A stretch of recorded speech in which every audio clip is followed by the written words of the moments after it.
Go ahead.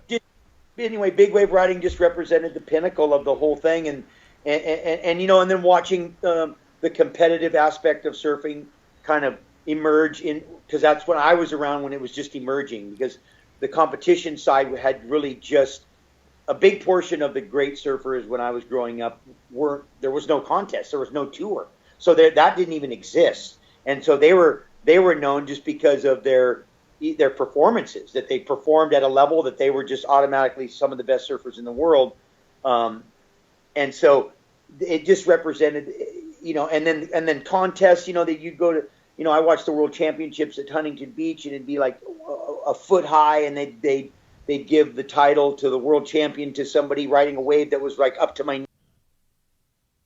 Right. I was like, that was confusing to me. I was like, well, okay, that's the world champion, and then you're going to go out and it's going to be knee high. Like that would be a day I would probably not go surfing. I would be like, oh, take a day off. It's small. But is that the reason why you never really got into the surf contest?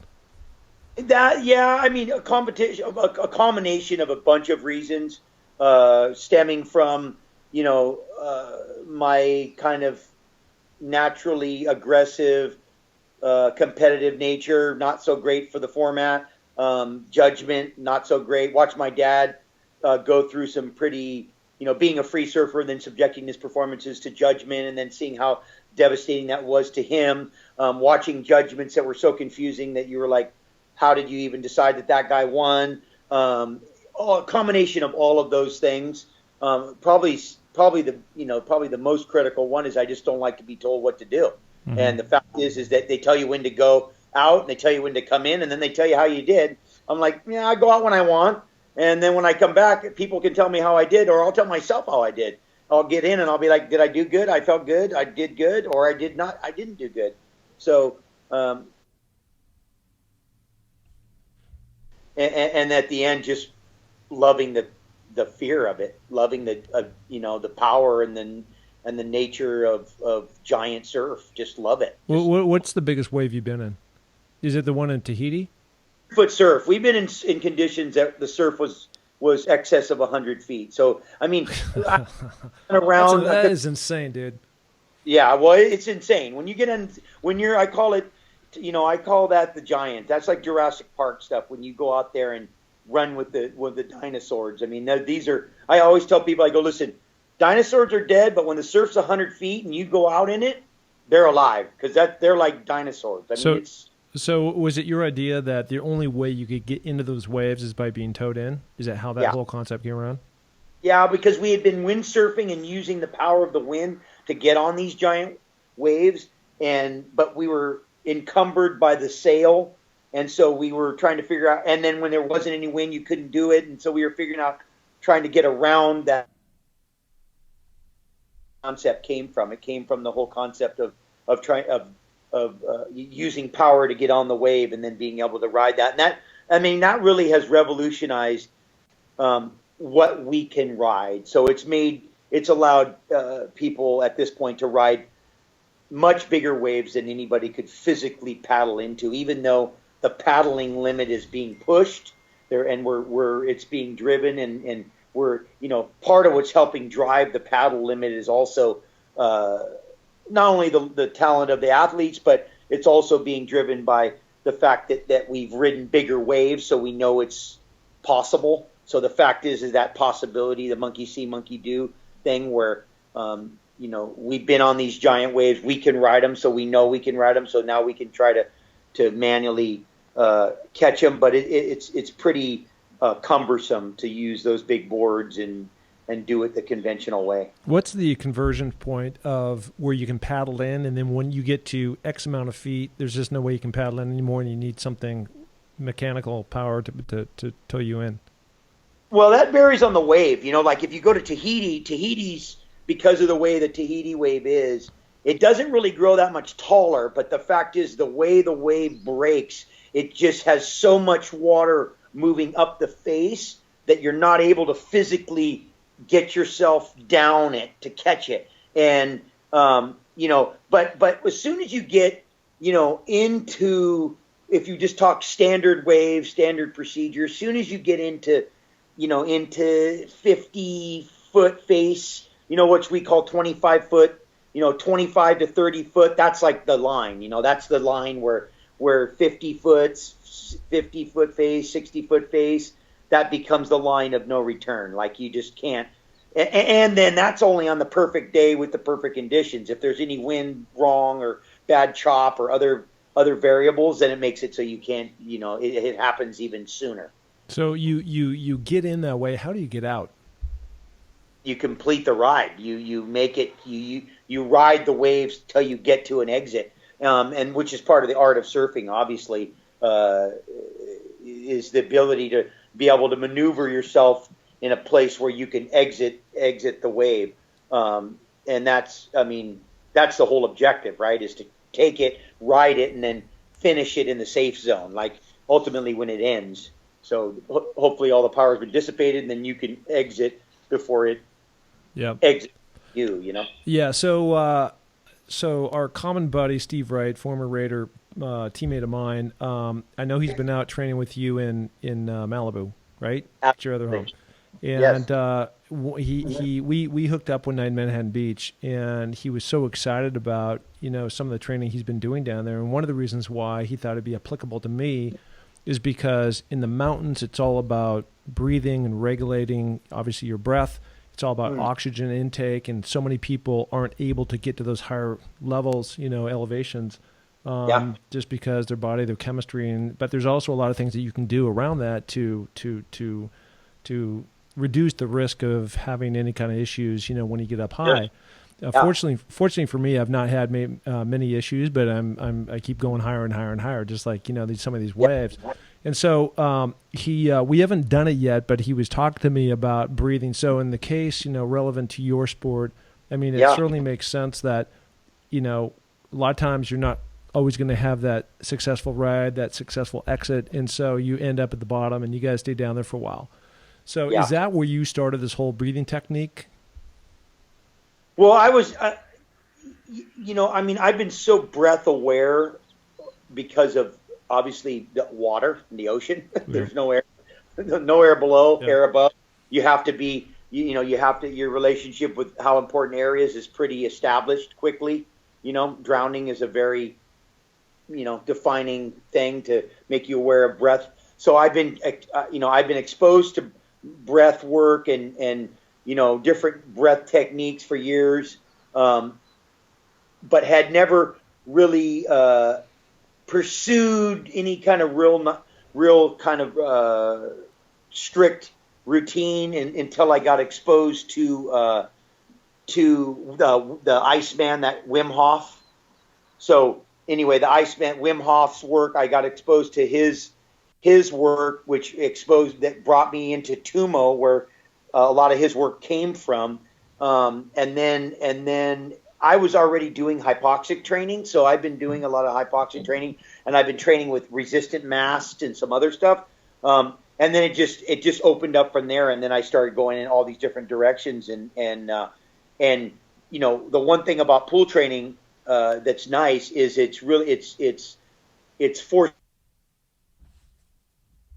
is what it is. It's you breathe when you're up and you can't breathe when you're down, and so depending on how long you're down and how long you're up, you just really get into these breathing patterns. And so all this breath work has just kind of opened up my whole mind to breathing, and there's a couple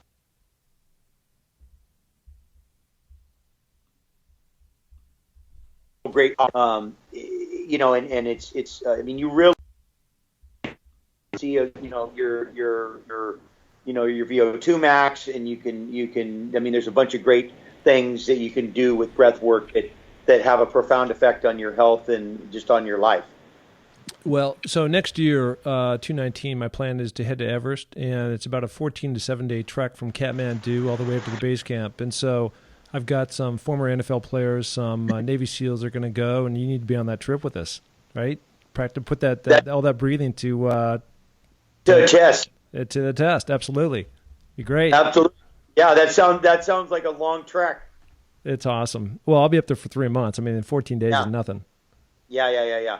So where do you go from here? You've accomplished so many different things in your life. And before you answer that question, I just remembered something I also want to jump into is this superfood. I'm really intrigued about that because so much of what I do in the mountains, I mean, it's one thing about physically being ready, it's mentally being ready, but I learned the hard way, your diet and what you're putting in, and because the higher altitude you go, your appetite is being suppressed, right? But you're burning twice as many calories, and so it's just this constant battle of trying to like ingest stuff, right? Yeah, tricky position. Yeah. Yeah. To be.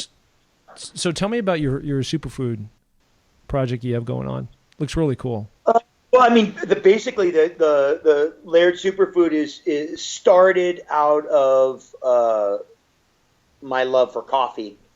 Ultimately, that's where its base comes from, and then it's just spread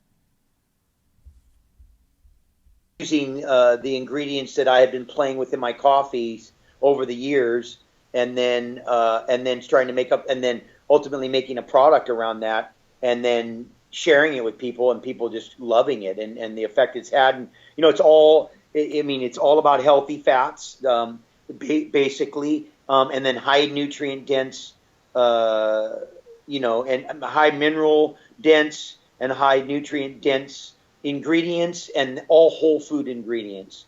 So we have certain kind of, I call it our value system, that we always use whole food ingredients. We try to do as minimum amount of processing as you have to, but still make products that can last, that people can get, and and have it not be something that it's great for 5 seconds and it vanishes and then you don't have it, that kind of thing, or it goes bad in an hour. So that's the basis of it, and then I have all these coffee creamers, and then I have these hydration products that I've been using. That I use all the stuff authentically myself.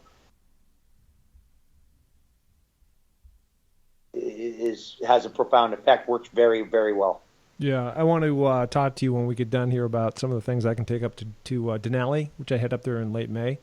So yeah, I want to make sure there's some great stuff for you. I got this new beet hydrate that we're making. This beet coconut water calcified sea algae that's pretty incredible. Helps you absorb oxygen, coincidentally, which might be useful for you. You think? and then a bunch of minerals and high potassium and calcium and some really highly absorbable minerals, which dehydration really is. I have a theory about dehydration being really related more to mineral loss than actual water. Like everybody think, oh, hydrate, you need the water, but the water doesn't do anything if it doesn't have the minerals in it, and it's all about the electrolytes and the minerals. And so there's some, and really, at the end, this stuff's real simple stuff. It's not so complicated. It's like everybody tries to make stuff so complicated.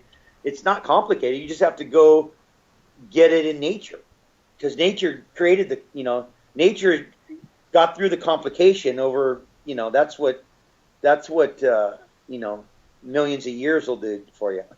Absolutely. So where do you go in the world of water? The surf and tow in and hydrofoil surfing and things like that. Where do you want to go?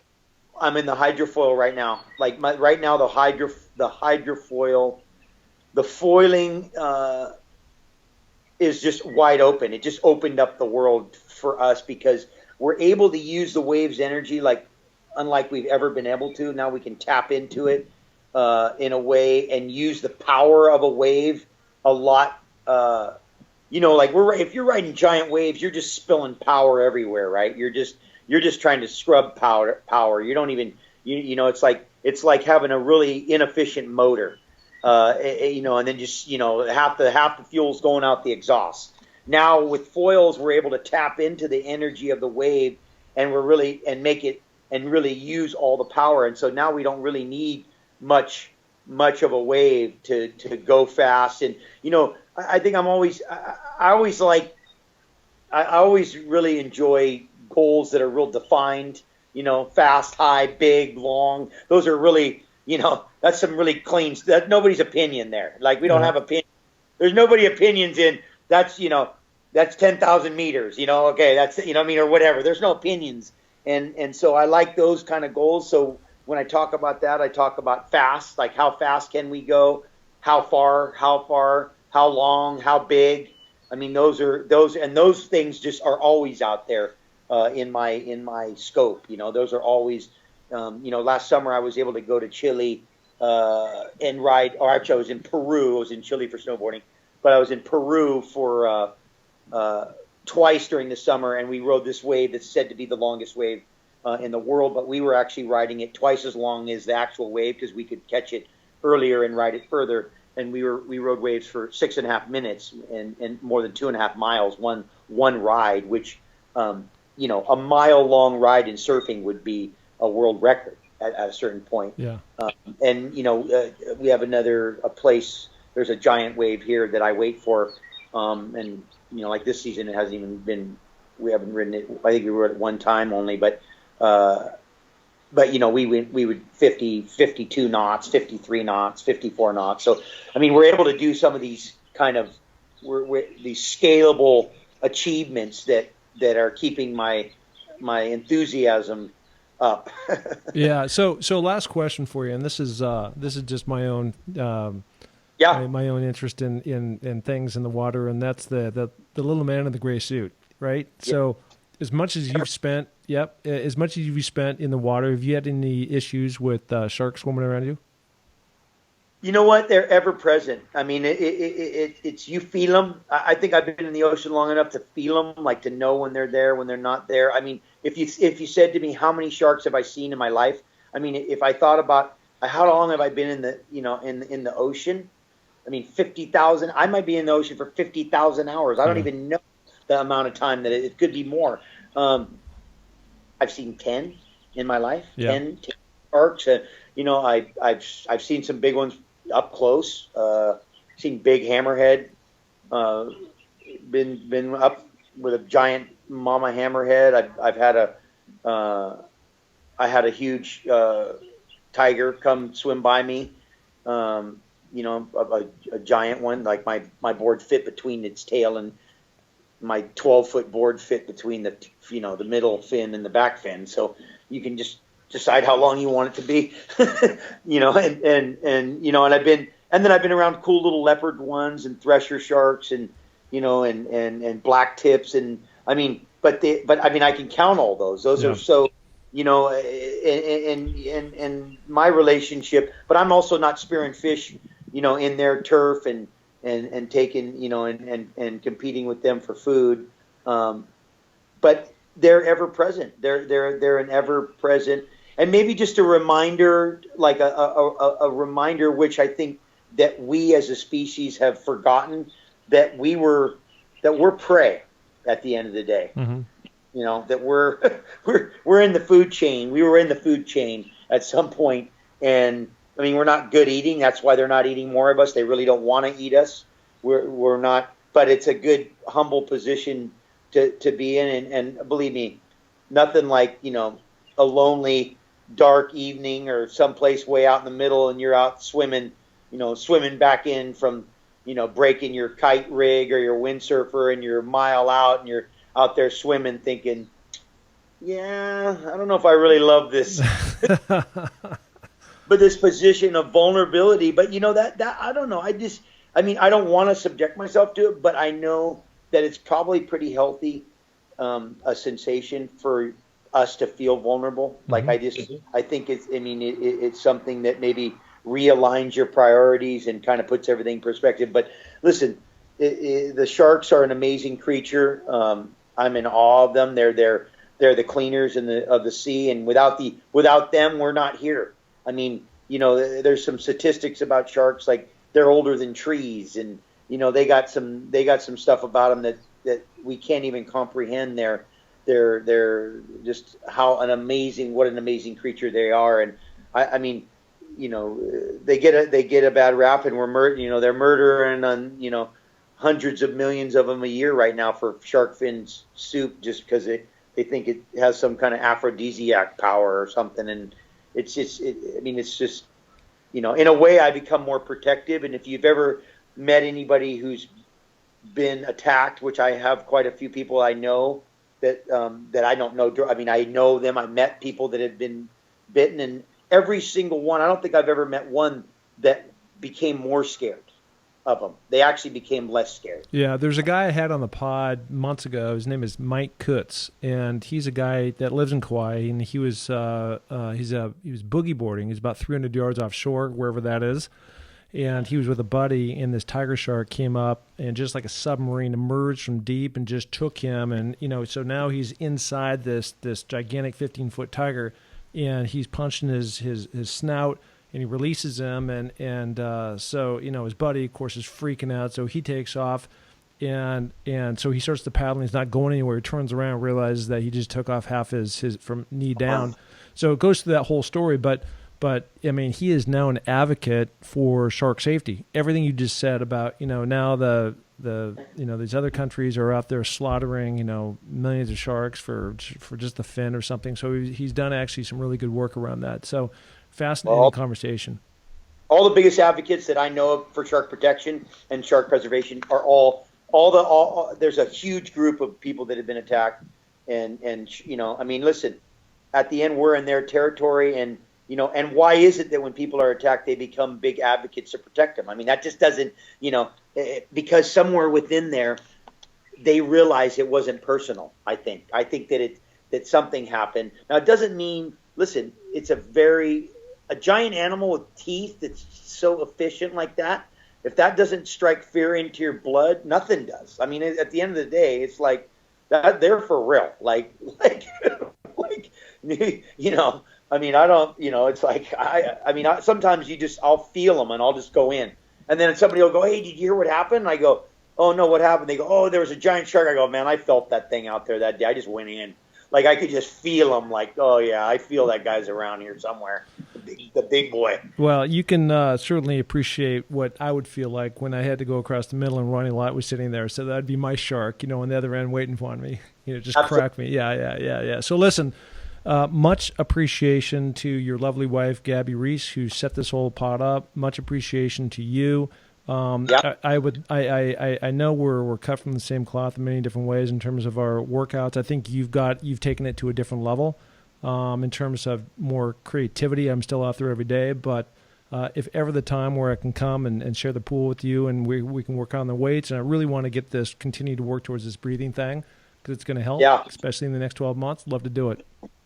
I think you need to get the Oxygen Advantage first thing and do that. If you haven't read that book, I would do that right away, because that's all that nose work, all that nose breathing stuff is so critical. When you read the book, you just completely it just opens your whole mind around around the way we work, and that how the nose breathing is so important for the efficiency of our breath work and all that. But it'd be great to have you up at the house and get Mr. Wright to drag you up and come play with us. Come do some ice and heat and, stuff you're used to at this point. Absolutely. I love that. So where can people find you? And as important too is I want this whole Laird product line that you've developed. Yeah. So the best place to look at the creamer stuff is just go to lairdsuperfood.com. And that's right now we're at a big trade show down in Los Angeles, but that company's got some great stuff. I mean, you can go to Amazon, but it's easier just to order directly from our site. And just try those creamers out, because even if you're not a coffee drinker, you can use it. We've got cacao and turmeric and all these other great superfoods. And then I'm on Facebook and all the other social sites. And then we have that XPT, all our fitness program stuff. Love that. XPTlife.com. That's another great spot. But yeah, one will lead you to the other one. But we do have a presence on the internet. That's great. Yeah, that's awesome. So, all right, listen, we're going to put all this stuff in the show notes. I'll let you know when this is coming. And we ended the conversation with sharks, and I can tell you the entire time I was at peace because I heard all these beautiful birds chirping in the background. So it's awesome. Well, I appreciate it. Okay, buddy. Thank you much. Aloha. Aloha.